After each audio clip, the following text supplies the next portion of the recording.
You are listening to the 90 Days Later podcast with Anna Charles, episode 170. Welcome to the 90 Days Later podcast, where I show you how life with less alcohol is more fun than you think. I work with high achievers who struggle to drink a glass of wine without it turning into 2 bottles. I'm the one they call when they want to take it or leave it. So if you want to change your relationship with alcohol that doesn't involve counting days sober, you're in the right place. Hello everybody, and welcome back to the podcast, to the 90 Days Later podcast, this space where we explore our relationship with alcohol, decision making, and what it truly means to feel in control as we build a healthier relationship with alcohol. Before I get going, I wanted to let you know that if you do not feel as though you have an off switch, then I have something that will be of huge interest to you. And to celebrate this upcoming launch, I'm going to be doing some giveaways and things. So you're going to want to be on my email list because that is where I will announce it first. To do this, you go to 90dayslater.co/list, L-I-S-T. I'll be talking about this in the next couple of podcasts, but mark your calendars for the 25th of March if you feel like you want an off switch and you do not have one. Okay, so that is that. Now let's get on with today and dive in. Today we're talking about actually a really interesting idea, and this is something that comes up really quite frequently in my coaching calls with my one-on-one personal clients. And that is the connection between drinking alcohol and feeling like a grown-up, feeling like an adult. Now, think about it. So many of us associate, I know I used to, a glass of wine with being an adult, right? With growing up. It was something that the grown-ups used to do. I didn't grow up in a heavy drinking environment at all, but I was certainly aware that once you got, to late teenage years, then it became the thing. We'd have all the parties and there would always be the wine, invariably the homemade wine. Yes. Do not go there. Homemade wine that our parents had made. These were back in the days when wine in the UK was less common than today. You had Matthias Rosé and Blue Nun. That was about it. Or the homemade variety. But anyhow, so there was this whole connection between being an adult, being a grown-up, and drinking, and sophistication, and maybe even responsibility, right? There's that slogan, drink responsibly, and this whole thing. So it's kind of all wrapped up into a picture, and that was certainly something I grew up with. And I know, again, it's something that comes up again and again. So I want to really explore that. Is this all really true? Does drinking actually make us more grown up? Or could it be something else entirely? So I want you to think back to when you were younger, maybe in your teens or early 20s. What did you think it meant to be an adult, right? To be grown up? What came with that? Now, for a lot of us, it was tied to images we saw in films or in the world around us.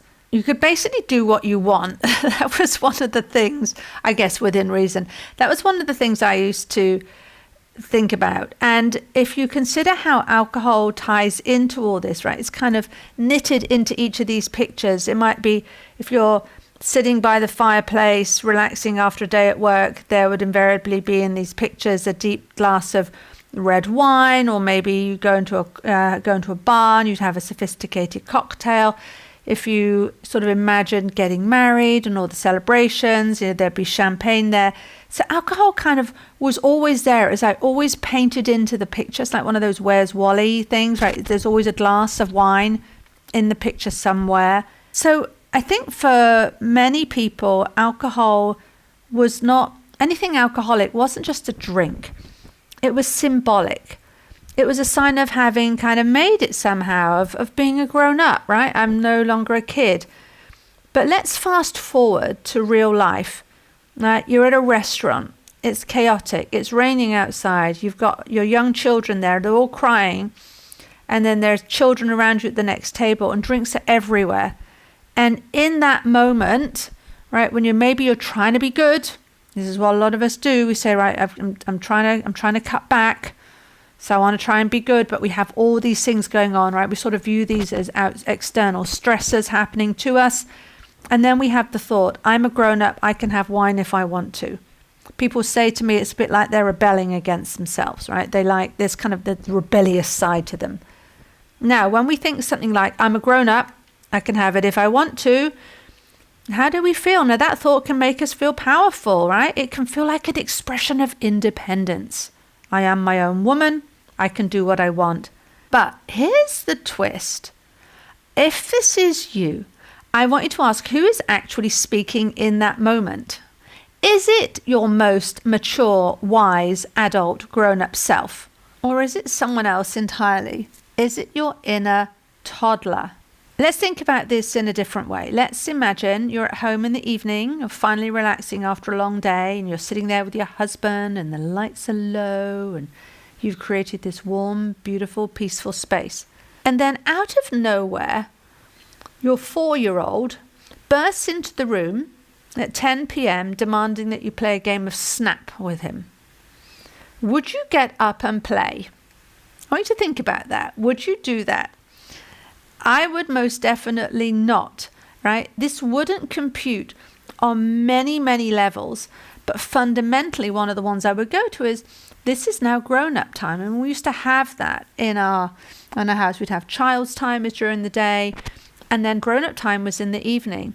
So you just wouldn't, right? You just wouldn't. It just wouldn't compute. You'd say, no, you've got to go back to bed. End of story. Wouldn't make a big deal of it. Now I want you to imagine that same setting, the warmth, the relaxation. You're sitting there with your husband, you're unwinding, and then your inner toddler bursts in with, I want a drink. I want a drink now. Now, I want you to think this is the same thing. This is a demand that feels urgent, right? Just like a child insisting they want to stay up past bedtime and play a card game. The urgency in demanding a drink doesn't actually fit the moment. Think about it. Your most mature, in control self in that moment isn't the one making that demand, right? Because you're there sitting chilled. The one making the demand is your impulsive, instant gratification seeking self. This is the habit brain at work. So when we drink because we feel entitled to, or because the situation is stressful, or because we just want to and we're just we know we're doing this, we're kind of rebelling against ourselves. I want you to think you're not actually in control. We are just reacting. And that is not being grown up, at least in my book. So if reacting to cravings in this way, right, reacting and just kind of giving in and saying, yeah, and then we kind of go a little further down the path, right? We say things like, oh, I deserve it, or one won't hurt, right? We have all these stories.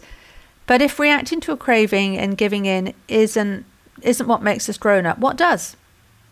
I mean, think about that. I want you to think about that. This is not a question about alcohol. This is what makes you feel grown up. And for me, it all comes down to one word. It's choice. A sense of real adulthood does not come from just doing something because I can. It comes from doing what's right for me, right? It's when we do and choose what's right for us. Now let's take that example of drinking on a Friday night. If you have decided ahead of time to share a bottle of wine and enjoy it mindfully, great. No problem. You're making an empowered choice. You are in control. But if you're drinking more than you planned because, well, it's Friday and I deserve it, or because everyone else is drinking, or because I really feel like, I need a bit of a pep up, then who is really in control? Right? Because feeling like a grown-up isn't about just having the drink. That's the action. That's the end piece of the puzzle. Feeling like a grown-up is about choosing. It's about the feeling of choice and acting on that on your own terms, whether you want it, how much, and when to stop. That is real power. That, in my mind, is being a grown-up. I also see another angle to this in terms of being a grown-up, is seeing that we have the choice to continue down that old path where we would have these thoughts and we would rebel against ourselves and we would just give in, right? We just give in to our inner toddler. Or we can decide in that moment that we're not going to do that, right? This is a new evolution. I've entitled this piece of the podcast, The Power of Switching to Water. I know, groan, cringe. But I really do want to talk about water.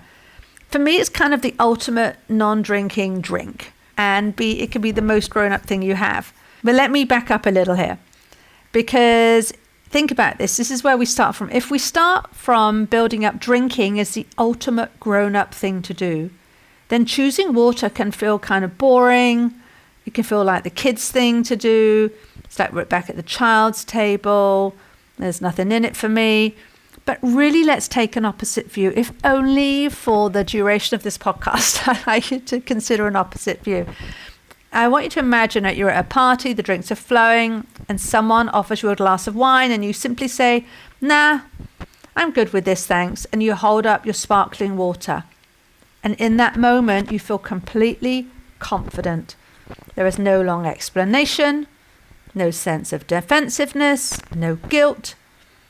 That is the most grown-up thing in the room. It is knowing who you are and making a choice that serves you, that you want to make, and following through on it. You are making a decision based on what serves you, not what everyone else is doing, and you're demonstrating control, not reacting to pressure or habit. And you're doing this because you decided in advance you're going to do this, even if it feels uncomfortable, even if there's an easier option. I really want to offer this to you. It's kind of like the ultimate way of, and you could do this now and then, right? You don't have to go from drinking at parties to only drinking water at parties, but try this one out. And this really is sort of, I have nothing against mocktails and all that kind of stuff, but I think that's sort of all jazzing up the notion of having a drink, because having a drink is an activity. Whereas I want to offer that actually the drink isn't the activity. The drink is just something that you have there. The activity is being with the people. The activity is experiencing what you're feeling. The drink is really not very important. So the more straight back and bare bones we can get with it, i.e. water, I think that's when you have so much more capacity to really see what other wonder and beauty is going on around you. So let's bring this all together. Drinking does not make you a grown-up. Write that on your mirror. Write that on a sticky note. Drinking doesn't make you a grown-up. It really doesn't. Making conscious decisions does. Being in control does. Reacting to cravings is actually the opposite of being in control. It's really the kid mindset, right? The child mindset. It is the complete opposite to the grown-up feeling vibe that we're going for. So choosing water or sticking to your plan is a powerful adult move because it means you're in charge. And I really, really want to encourage you just to consider that water is like the ultimate. When I'm working, San Pellegrino is one of my favorites. And when I'm working with clients, it is so funny that we get several weeks in and then we're talking about the beauty of sparkling mineral water and the various different brands and how large the bubbles are. Right? We're not talking about champagne or Prosecco, it's water. And you can talk about it sort of from a sophisticated, choice-driven perspective. So one simple takeaway from this episode is the next time you feel the urge to drink. I have a lot of stuff on cravings, as you know, but one thing you can do is just stop and ask yourself, is this my adult, grown-up self speaking? Or is this my inner toddler? Because when you start recognizing the difference, just recognize it. That's when you take your power back. Now, you still have to decide to then follow through with listening to whichever voice you want, but at least you will have the information. All right, thank you so much for listening. If this resonated, I'd love to hear your thoughts. Send me a message. You can email me, anna@90dayslater.co. If you want to work with me, I have room opening up in March in my one-on-one practice. Go to 90dayslater.co and click on book a call. And also do not forget, if you feel you do not have an off switch, you are going to want to be in my world on the 25th of March when I have something super exciting coming out. Until next time, stay empowered, stay intentional, keep making choices, and remember, you are always in control. If you like what you're learning in the podcast and you want to take the work further and achieve total freedom around alcohol, let's talk. I help my clients stop reaching for that first 6 p.m. rolls around. Email me for more information on anna@90dayslater.co. And if you did enjoy the show, I'd really appreciate if you'd leave a rating and review to help others find the 90 Days Later podcast.